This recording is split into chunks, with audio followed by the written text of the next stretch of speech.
Today is Wednesday, February 12th, and this is Citrus TV Now. I'm Jackson Breslin. We begin our show with breaking news. Coming out of Madison County, public health officials have announced a positive case of bird flu.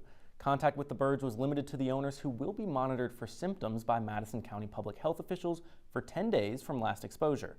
Contact with an infected bird puts individuals at risk of exposure, mainly affecting those in the agricultural industry. And new details coming from the Liverpool Fire Department about the office building fire in Salina that took place last night.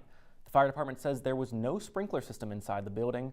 Onondaga County fire investigators are still looking into the cause of the blaze. Amazon plans to build a new warehouse off of exit 27 of the New York State Thruway. The distribution center is expected to be over 3 million square feet in the town of Florida. The facility will use robotic systems instead of traditional warehouse racking. Construction is expected to cost several $100 million and create at least 300 jobs. A professor in the School of Design at the College of Visual and Performing Arts is incorporating biotechnology into his work. Professor Yves Michel is currently working on Pulmo, a concept mask for freediving. The mask would cycle air from the diver's initial surface breath, allowing for an extended dive. Michel is introducing students to speculative designs where they could have a chance to represent SU in the Biodesign Challenge in New York City. A Central New York native could be headed to the Rock and Roll Hall of Fame. John Fishman, drummer of Grammy-nominated band Phish, is among the 14 acts eligible for the honor. The Jamesville DeWitt High School graduate received a Lifetime Achievement Award from the Syracuse Area Music Awards in 2015. Phish joins a star-studded cast of nominees, including Mariah Carey, Billy Idol, Oasis, Outkast, and Soundgarden. The winners will be announced in April. Coming up on the Now, multiple businesses in Syracuse are rebranding. Find out which after the break.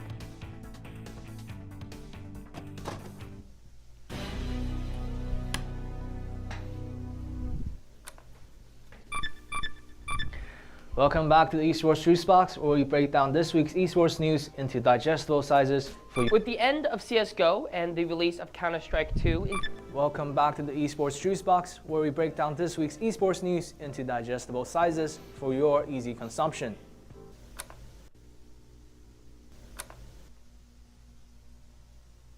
Welcome back to the Now. The business formerly known as Tommy's Bar and Grill is looking to rebrand.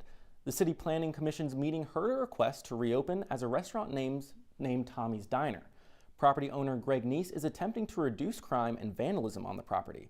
This follows a brawl that led to 2 people being stabbed and another shot back in September. Bar ownership surrendered away its liquor license following the brawl. And a Syracuse area hotel is making a comeback under new management. The Randolph House is returning to Salina this March and will be managed by Wyndham. The hotel was a popular place for conferences and weddings before it closed in 2022. While the hotel will be under new management, they decided to keep the old name for what they call nostalgic value. The opening comes after the Crown Plaza Hotel in Syracuse closed back in March, taking away more than 270 hotel rooms from the region. And in typical Syracuse fashion, it was cold and gray once again today. Our weather anchor Chloe Breeze is in studio. Chloe, will we stop shivering anytime soon? Yeah, Jackson,